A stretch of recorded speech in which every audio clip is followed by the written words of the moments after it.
문학책 할게요. 66쪽.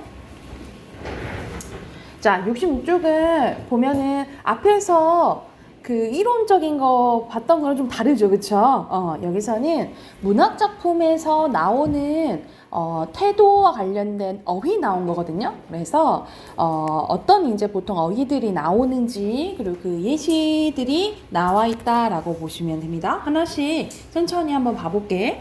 첫 번째, 여기서 전반적으로 긍정적인 태도를 나타내는 단어들 나오거든요.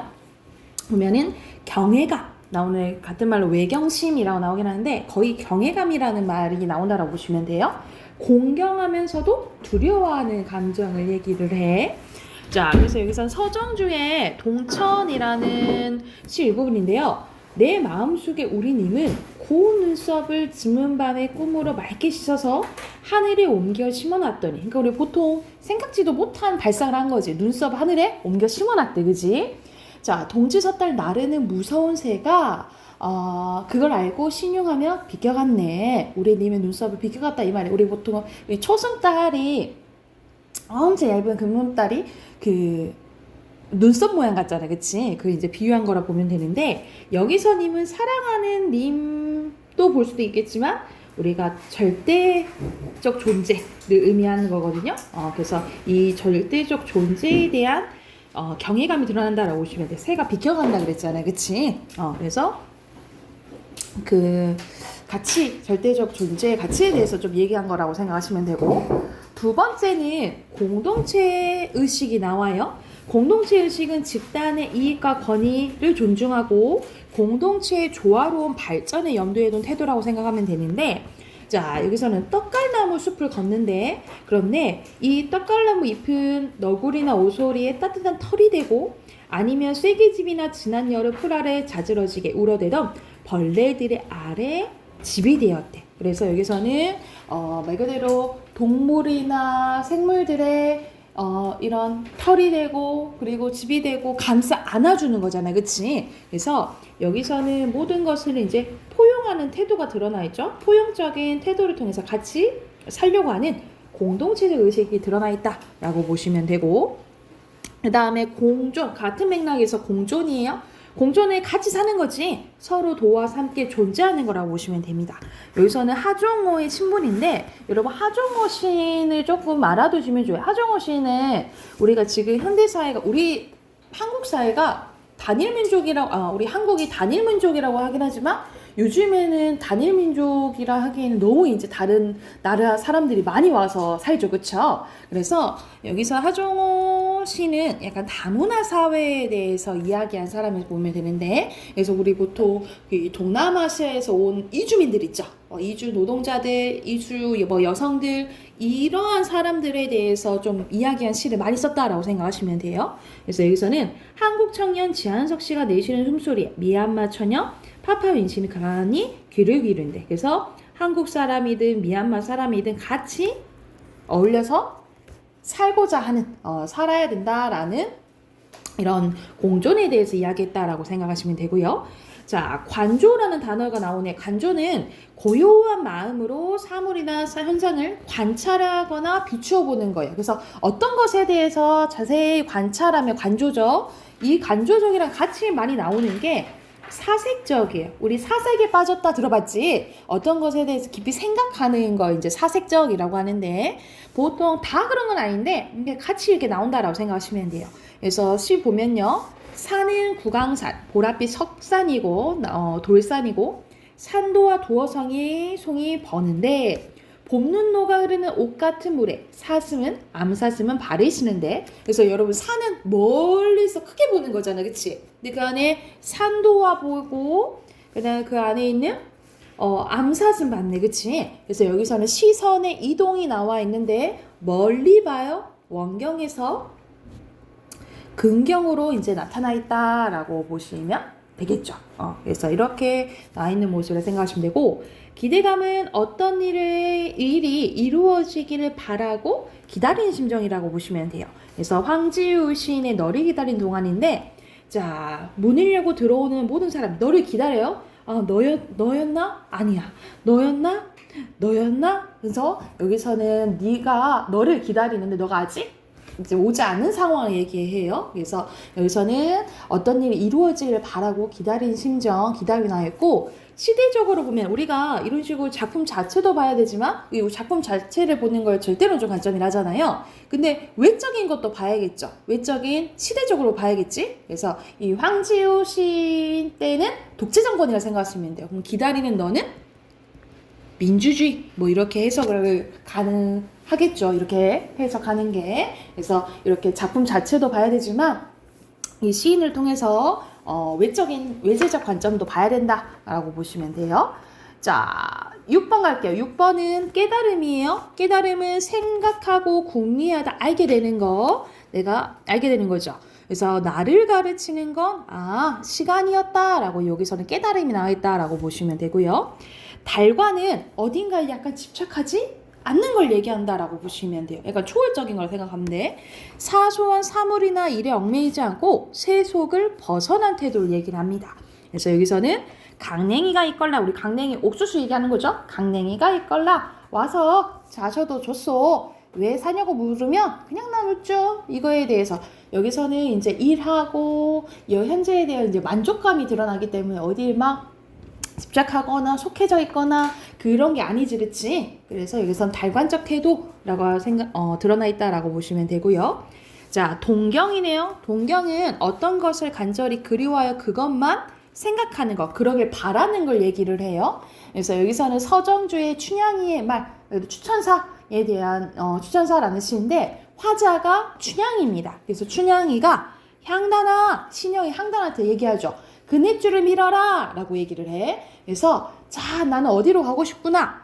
나 하늘로 가고 싶다. 저 하늘로 가고 싶으니까 밀어다오 라고 얘기를 해요. 근데 여러분 그네 속성은 뭐야? 올라가지만 다시 내려오죠. 그쵸? 그래서 가고 싶지만 가지 못하는 이 현실적인 한계에 대해서 얘기한 시라고 보시면 돼요. 그리고 밑에는 동질감 나와 있네요. 동질감은 성질이 서로 비슷해서 익숙하거나 잘 맞는 느낌을 얘기를 해. 그래서 여자가 자리에서 일어나 옷깃을 여미고 화단으로 금자나 한 포기를 따 가슴에 꽂고 병실로 사라졌고 나는 그 여자의 건강이 아니 내 건강도 속히 회복되길 바라며 그가 누웠던 자리, 여자가 누웠던 자리를 누워봐요. 그래서 그 여자와의 같은 마음, 동질감을 느끼고 있다라고 보시면 되고 거의 비슷한 맥락의 동화라는 게 나와요. 동화는 같아지는 것을 얘기를 해. 그래서 말 그대로 다르던 것이 같아지는 거라고 보시면 되는데 이 동화는 어떤 게 많이 나왔냐면 자연과 내가 하나가 된 이런 태도가 동화가 많이 나와요. 자연 동화. 그래서 여기서 봐봐. 하늘이 깊이 숨을 일으켜 나를 들이마시고 이 떡갈나무는 온통 차지해버리는 별이 된 것 같다 라고 하면서 여기서는 자연과 내가 하나가 된 것이 나오거든요. 우리가 자연과 내가 하나가 되는 걸 사자성어로 뭐라 해? 여러분이 아는 단어야. 자연물과 내가 하나가 되는 거야. 물. 에이, 힌트 다 줬다. 물 하면 나와야지. 몸이 하나가 된다니까? 침이요? 왜 침이 왜 나와? 침. 물아일치. 그렇지. 자연물과 아자가 나 아자야. 그리고 일체. 물아일체 기억하시면 될 것 같아. 물인 줄 알았어. 문? 목인 줄 알았어. 목인 줄 알았어. 물이에요. 물아일체. 그리고 두 번째 장으로 가면 자, 첫 번째는 만족감입니다. 만족감은 조금도 모자람이 없을 정도로 넉넉하고 마음에 드는 거야. 그래서 말 그대로 오늘 잘 살았다. 나 이렇게 잘 살았어. 잘 산 것에 대한 이 하루에 대한 이제 만족감이 드러난다라고 보시면 되고 설득은 상대편이 이쪽 이야기를 따르도록 깨우쳐서 말하는 거예요. 그래서 그 까치와 따지 말라 하면서 뭐뭐 해라는 명령형 어미죠. 이 명령형 어미를 통해서 내 말 약간 들어라 라는 것을 드러낸다라고 생각하시면 되겠죠. 그래서 이 말 그대로 우리 그 감 딸 때 다 따지 않잖아요. 까치만 남겨두잖아. 그치? 그거 관련된 이제 좀 내용이라고 생각하시면 되고 성찰은 자기의 마음을 반성하고 살피는 걸 얘기를 하죠. 그래서 이 성찰적 태도를 가장 잘 보인 사람이 윤동주지, 그치? 여러분 윤동주는 잘 알고 있잖아. 일제강점기 때 시대가 이런데 쓸 수 있는 내가 할 수 있는 게 시밖에 없다. 시 쓰는 것밖에 없다라는 것을 되게 부끄러워했던 사람이에요. 그래서 여기서도 부끄럽게 이런 말들이 이제 나오죠. 그래서 성찰 윤동주 시인의 시는 거의 다 반성적, 좀 성찰적이라고 생각하시면 되고요. 자, 그리고 성취감입니다. 성취감은 목적한 바를 이루었다는 느낌이라 보면 되는데 고재종의 첫사랑 일부분이요. 흔들리는 나뭇가지 위에 꽃 한 번 피우려고 눈은 얼마나 많은 도전을 멈추지 않았으랴. 계속 도전했다 이 말이지. 우리가 나무에 눈이 막 쌓인 걸 눈꽃이라 하잖아, 그치? 이 눈이 꽃 피우려고 계속 도전했다 이 말이야.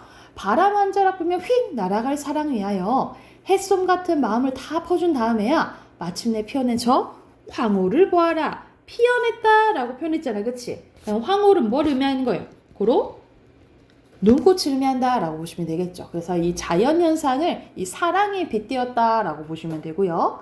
그리고 소망은 어떤 일을 바라는 거지, 어서 여기 너는 오너라 하면서 너를 오라고 얘기하고 있거든요.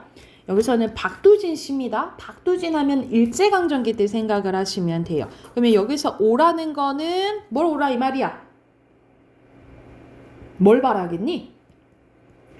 조국의 독립, 해방을 의미하겠죠, 그쵸? 그래서 박두진 하면은 일제강점기 때 생각을 하시면 될 것 같아요.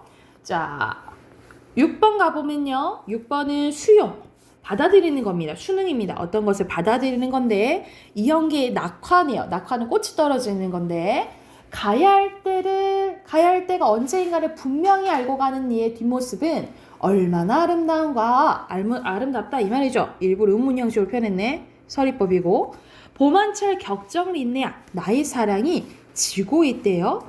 분분한 낙화 하면서 낙화를 사랑이 지는 거를 비유를 한 거야.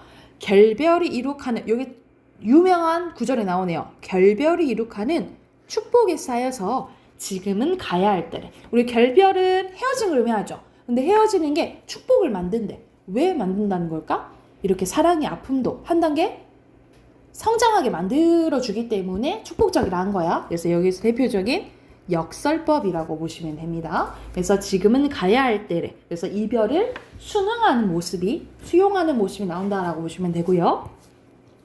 안도감이에요. 안도감은 모든 걱정을 떨쳐버리고 편히 갖는 마음을 얘기를 하는데 여기는 시가 아니고 소설 일부분이 나와 있네요. 황순아의 학인데, 자, 그래, 너 사람 몇이나 죽였어? 그래, 넌 사람을 그렇게 죽여봤니? 하면서 자식이 그러면서 성삼이의 가슴 한복판에 환해짐을 느끼는데 무엇이 맡겼던 무엇이 풀려내리는 것 같았대. 그래서 여기서는 이 친구가 진짜 사람을 정말 죽였을까 하고 의심하는 반에 죽이지 않았구나 하고 안도하는 모습이 나온다라고 생각하시면 되고요. 자, 안빈낙도 나왔네. 안빈, 빈자가 무슨 빈자야? 가난할 빈자지, 그치? 그래서 가난하더라도 즐기면서 살겠다라고 보시면 돼요. 그래서 가난한 생활하면서 편안한 마음으로 도를 지켜 즐기는 거. 또 이 안빈낙도랑 같이 나오는 게 안분지족이에요. 안분지족. 분수에 맞는 것을, 분수에 맞는 삶을 만족한다. 분수에 맞게 사는 삶을 만족한다라고 보시면 돼요. 그래서 여러분 시조, 보통 시조에서 많이 나오거든요. 시조에서 자연에서 소박하게 사는 모습이 나오면 안빈낙도 안분지족 기억하시면 돼요. 그래서 여기서 시조 나왔네. 10년을 경영해서 계획을 세워서 초려삼관을 지어냈는데 3칸밖에 안 되는 초가집이란 소박한 삶을 의미하겠죠. 자, 근데 여기서 나 한 칸 하고 달 한 칸 하고 청풍 한 칸 주고 강사는 들을 데가 없으니까 둘러두고 봐야지 하면서 자연에서 소박하게 사는 삶이 나왔다라고 보시면 돼요. 그래서 이와 관련되면 안빈낙도랑 안분지족 기억을 하시면 돼요. 그리고 연민입니다. 연민은 우리 불쌍히 여기는 걸 얘기하죠. 여기서 보면은 추위와 주림에 시달리어 한겨울에 움츠고 떨며 살아나온 사람들, 이런 시련 고난을 다 겪어냈다 이 말이야. 그랬던 서러운 이야기 다 까맣게 있고 꽃향에 취하여 아득하니 꽃구름 속에 쓰러지게 하여라. 여기서는 박두진 시인은 아까 박두진 하면 어느 시대 생각하면 된다 했어?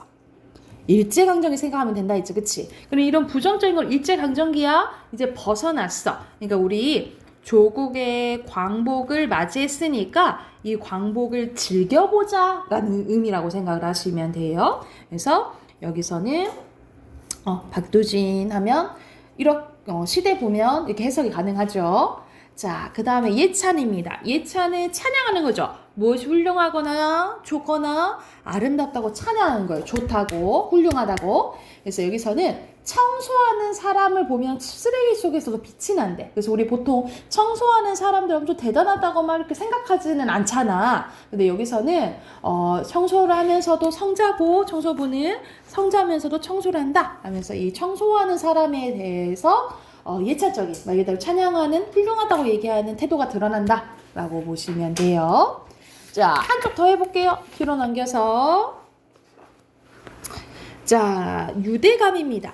유대감은 서로 밀접하게 연결되어 있는 공통된 느낌이라고 생각하시면 돼요. 그래서 유대감 또는 뭐 유기적인 연결 뭐 이런 말들이 나오면 연결되어 있다라고 생각하시면 되는데, 못남놈들은 서로 얼굴만 봐도 흥겹대. 그래서 이 못남놈들끼리의 유대감이 드러나 있다라고 생각하시면 되고, 친구 같다 이렇게 나와 있지.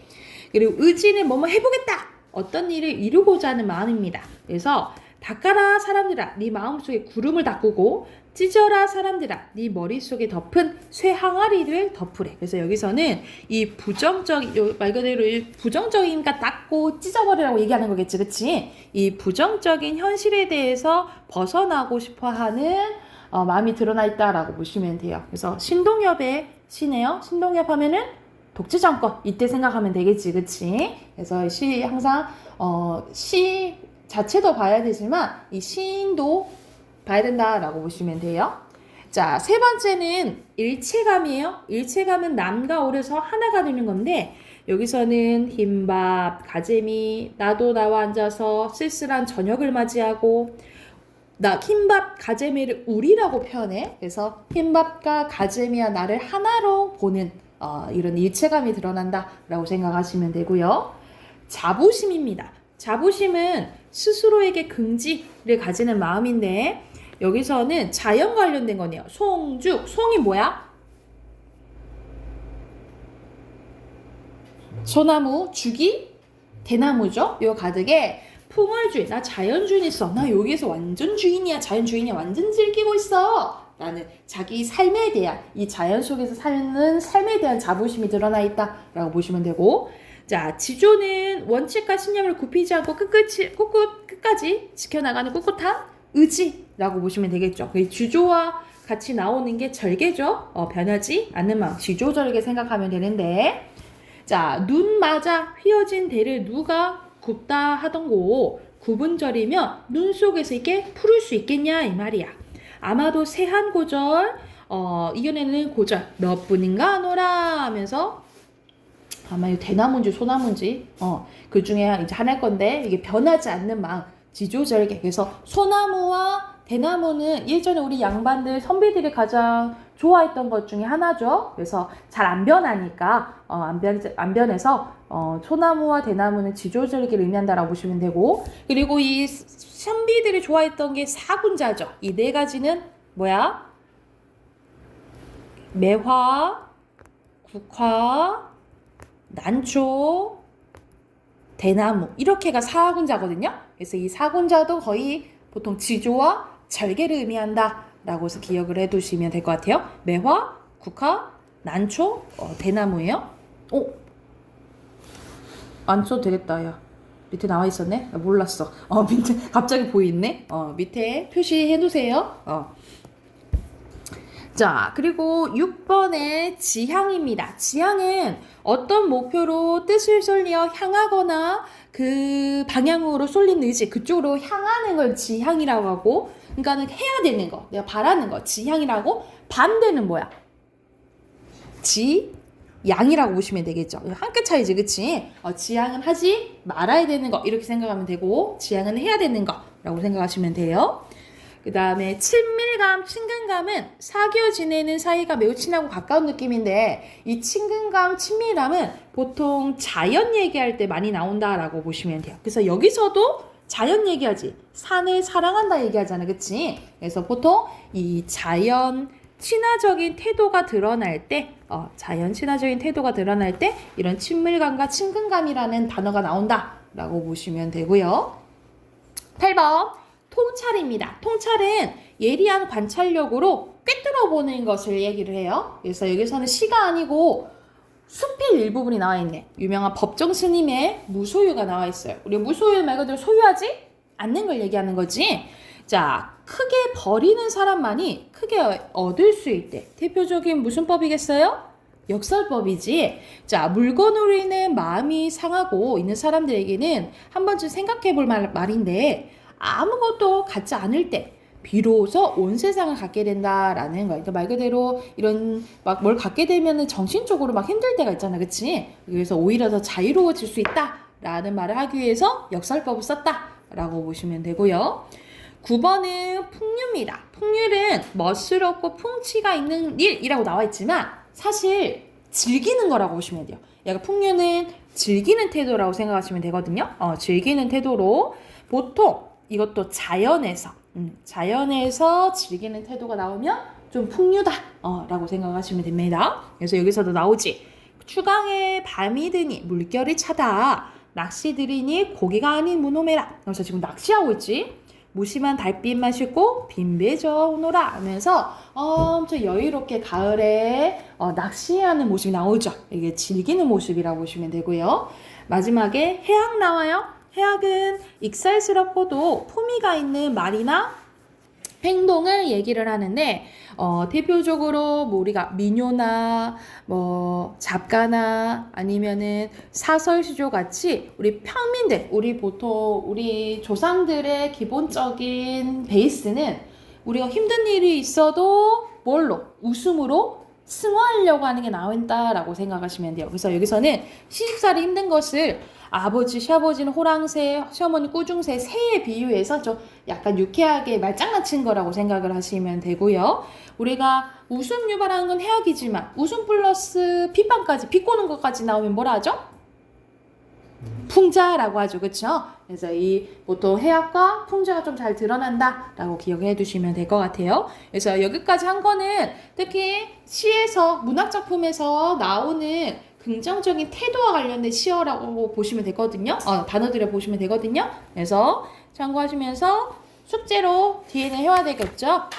73쪽까지 숙제 체크. 73쪽까지 숙제로 해 오시고요. 우선 오늘 진도 조금 맞추려고 문법 먼저 할게요. 문법 꺼내세요.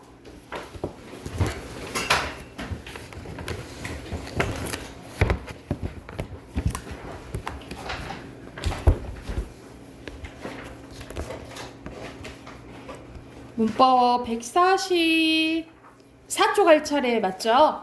우리 중세국어 들어갔는데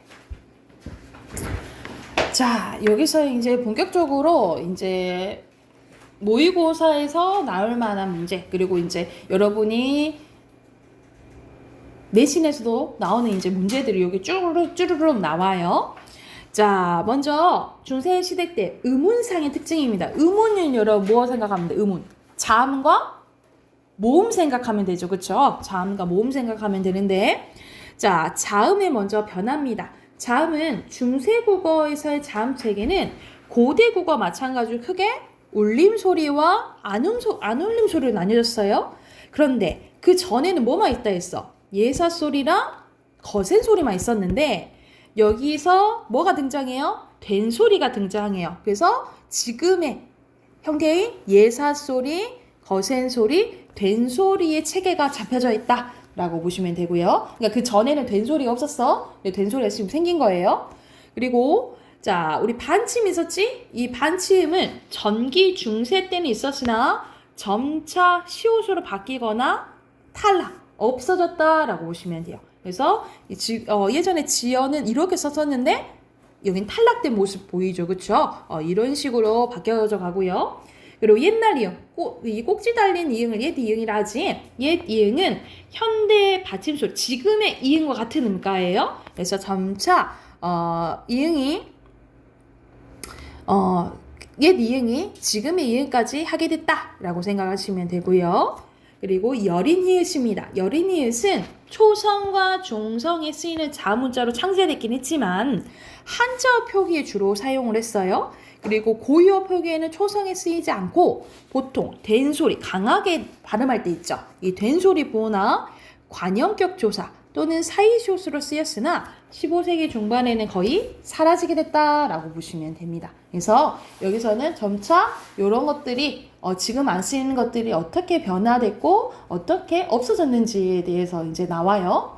그리고 순경은 비읍입니다. 순경은 비읍은 지금 비읍이랑 옛 이응이랑 지금 연달아서 나온 거잖아. 이렇게 세로로 쓰는 거를 뭐라고 한다 했죠?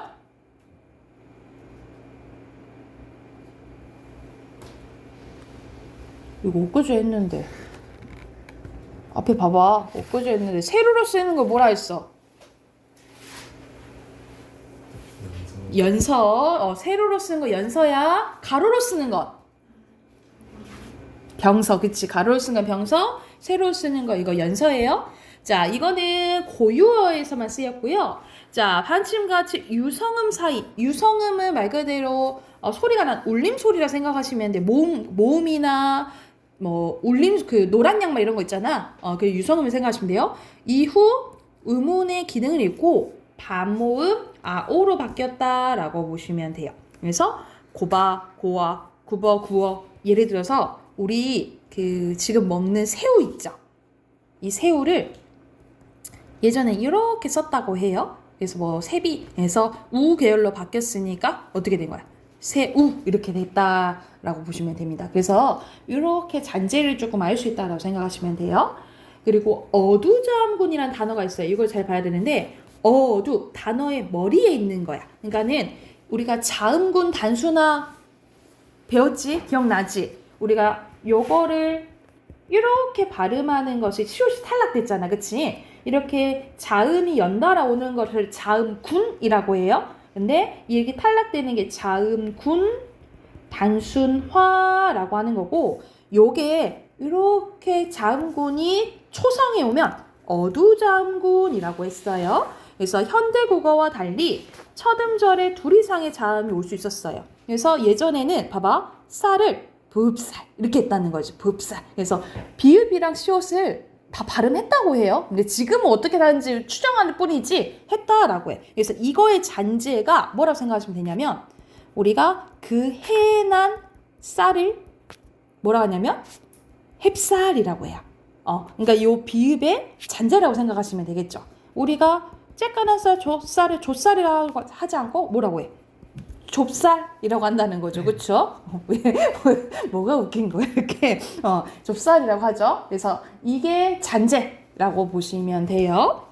그리고 팔종성 가족용이란 단어가 나오네요. 자, 종성에는 초성 중에서도 자, 이렇게 8자가 사용됐다라고 보시면 돼. 이거는 자, 우리가 지금 있잖아. 지금 받침 음절의 끝소리 규칙으로는 7개죠. 가느다란 물방울이라고 배웠잖아. 그치? 이 7개 중에 하나로 발음된다라고 했는데 그래서 지금은 7종성법이에요. 근데 예전에는 8종성이었다는 거죠. 8종성법인데 하나 더 뭐가 추가됐어?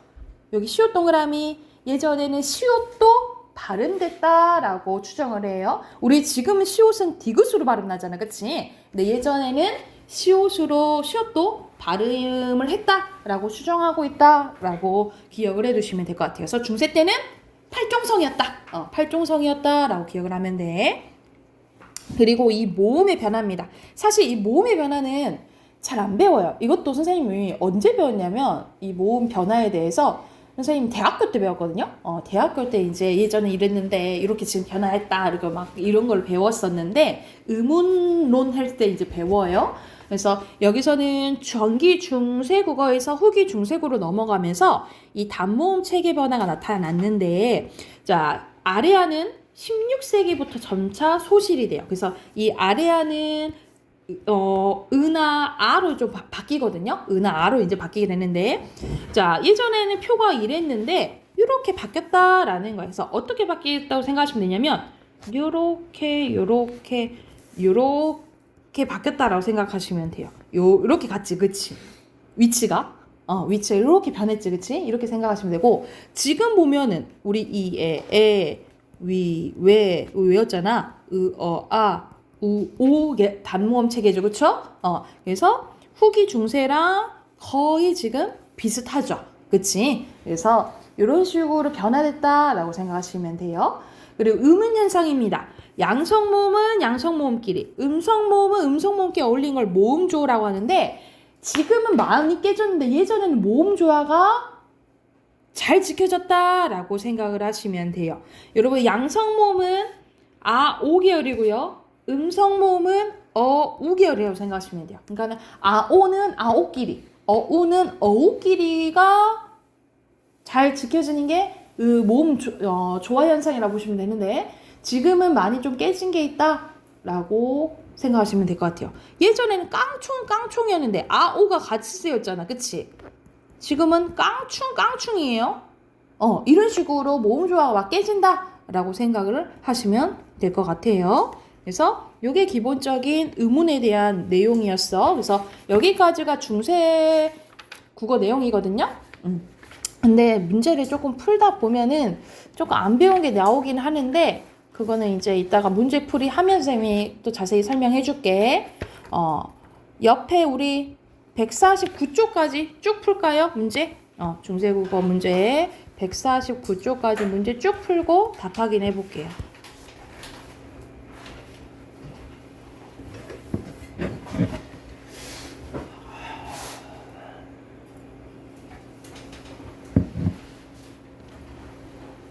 답 확인해 볼게요. 거의 다 한 것 같으니까. 자, 1번 해보자. 된소리 새롭게 등장했다고 했죠? 중세 때, 그지? 그리고 7중성 아니고 8중성이라 했어요. 그쵸? X. 그 다음 모음조화 지켜줬죠. 5. 7번에 5번. 그리고 밑에는 다름이 없다. 달리도 쓰였다. X예요. 그 다음에 X. 단모음은 오, 우, 이, 아래아까지 쓰시면 되고, 자, 이거는 각각 대조해보면 되거든요. 그래서 여기서는 모진 나와있지? 그리고 이번에는 없던 찾아야겠죠. 그러면은 중세국어에서는 이렇게 쓰였는데 현대는 이렇게잖아, 그치? 자, 그리고 3번에는 하늘, 아래아로 쓰였죠? 근데 지금은 하늘, 4번은 모세, 현대어는 모세, 발음 똑같죠? 그리고 중세국어는 엷은 아래아 쓰셔야 돼요. 순경은 비읍 쓰셔야 되고요. 그리고 현대어는 엷은이죠. 그죠? 그래서 여기서는 모진, 우리가 디귿, 티읕이 이를 만나서 지읒과 각각 치읓이 되는 게 고개음이라 했잖아요. 그치? 그때는 고개음화가 일어나지 않았어요. 현대어는 일어났고, 표기 방식은 이거는 밝혀 적었잖아. 그치? 끊어적기예요. 끊어적기고 현대도 끊어적기야. 그래서 답은 2번이에요. 이어적기 아니지. 그치? 그래서 2번이고, 나머지 거 빈칸 넣어볼게요. 둘째 음절의 모음은 아래아였죠. 현대어는 으고, 모음의 4번의 모음의 종류는 아이잖아. 모세할 때 아이죠. 그치? 이거는 양성 모음 얘기하는 거예요. 그리고 현대어는 어이지. 음성 모음이에요. 그리고 둘째 음절의 초성은 여기 순경은 비읍이었고 이응으로 바뀐 거죠. 이렇게 쓰시면 되고, 답은 위에 2번이고, 빈칸 바로 넣으면 향, 찰, 이두, 그리고 상형, 가회, 상형, 합성, 그리고 종성, 부용, 초성, 성조, 그 다음에 된소리, 어두자음군, 가느다란 물방울 사이에 시옷까지 쓰시면 되겠죠. 그 다음에 모음 좋아합니다. 자, 뒤로 넘겨서 답하기 바로 해볼게요. 1번에 알맞지 않은 거거든요.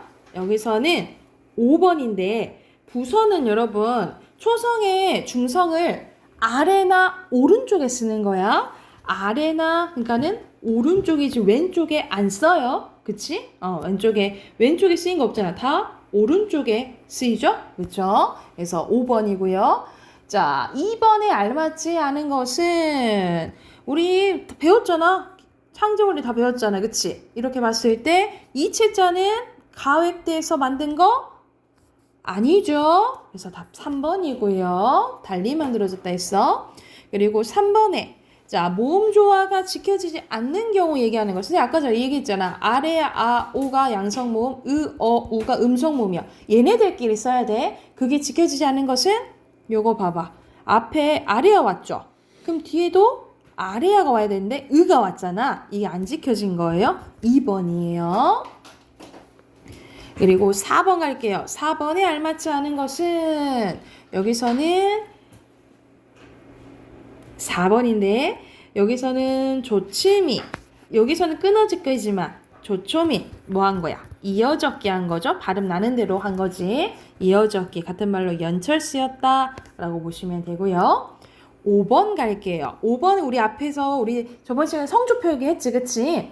자 여기서는 이게 평성이네 상성이네 그리고 아니 거성이네 그죠? 그리고 상성은 낮았다가 높아져야겠지 그치? 그죠? 그리고 거성은 계속 높아야 되잖아. 답 2번이네요. 됐나요? 그리고 6번 가볼게요. 6번은 그러니까 이 모의고사 문제가 그나마 쉬운 게 현대어 풀이가 다 돼 있어요. 그래서 현대어 풀이랑 잘 보시면 되거든요. 여기서 알맞지 않은 것은 5번인데 이거 봐봐. 접이는 제비 얘기하는 거잖아. 그치? 형태가 다른데 의미는 똑같이 제비 얘기하는 거야. 그치? 바뀐 거야. 형태는 다르지만 의미가 똑같은 거죠. 의미는 제비가 제비니까. 자, 뒤로 넘겨서 7번 갈게요. 7번에 적절하지 않는 거 고르는 건데 자, 수비 안 쓰이는 거 수명 비읍 쓰였죠? 뜨들 어두잠고 다 발음돼요. 어여삐 시오 또 예전에는 발음 된다고 했어. 그래서 3번입니다. 시오 발음 된다 했고 밑에 빈칸 넣을게요. 어두잠군 그 다음에 방점 연철 넣으시면 되고요. 방점 연철 넣으시면 되고 자 여기서는 모음 조화 잘 고르면 되겠지. 여기서는 아래야 쓰였다. 그러면 아래야 골라야겠죠. 그리고 여기서 니은은 아래야 있어야겠 양성모음이죠. 그리고 여기서 누라고 했으니까 우잖아. 음성모음 골라야겠지. 늘 그죠? 이것도 음성모음. 답 1번이네요. 그리고 밑에 빈칸 을, 를 그리고 모음 조화 쓰시면 됩니다. 을, 를, 모음 조화. 자, 오른쪽에 빈칸 넣을게요. 여기서는 합성어 쓰시면 되겠어. 뒤지는 쥐를 두더지라고 단어가 만들어진 거야. 그 다음에 구. 자, 구를 만드는 것 같은 방법으로 만드는 합성어를 말 그대로 통사적 합성어라고 하고 기본적인 걸 안 따르면 비통사적이죠. 그래서 비통사적 합성어는 단어의 형태 변화 혹은 소멸로 단어의 짜임새를 알기 어려울 수도 있다. 짜임새 어려울 수도 있다라고 했어. 그러니까 9번에 알맞은 거 뭐예요? 5번이죠? 5번이고. 자, 10번에 기억을 봐보자. 여러분 기억 봐봐. 기억은 귀햇말과 같이 부사격조사 에와 관형격조사 시옷의 결합형이 포함된 단어 등도 구를 만드는 방법이 따르지 않는 경우인데 여기서 at 있죠. 이 at이 부사격조사 에랑 관형격조사 이 시옷이 합쳐진 거래. 그래서 이것을 봤을 때 적절하지 않은 거예요. 그래서 해석 보면 거울을 at, 여기 at 보이지, 그치? 이 at을 어떻게 해석했어? 여기 at을 거울으로까지가 거울이죠. 그리고 at은 뭐뭐에 있는으로 해석한 거야. 뭐뭐 있는으로 해석한 거야. 그러면 알맞지 않은 거 몇 번일까요?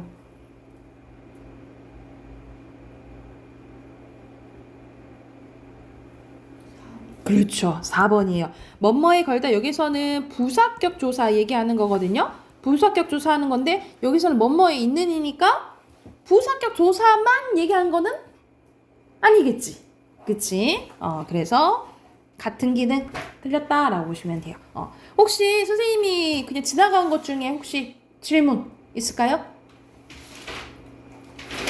질문 괜찮아요? 여기서 한번 다시 한번 복습하시고 이어서 뒤에 가면 중세국어 더 문법 외울 게 많거든요. 외울 게 많아서 다음 시간에 이거 이어서 할게요. 오늘 여기까지 하고 숙제는 우리 문학 숙제 있죠? 문학 숙제랑 단어 11강 외워오세요.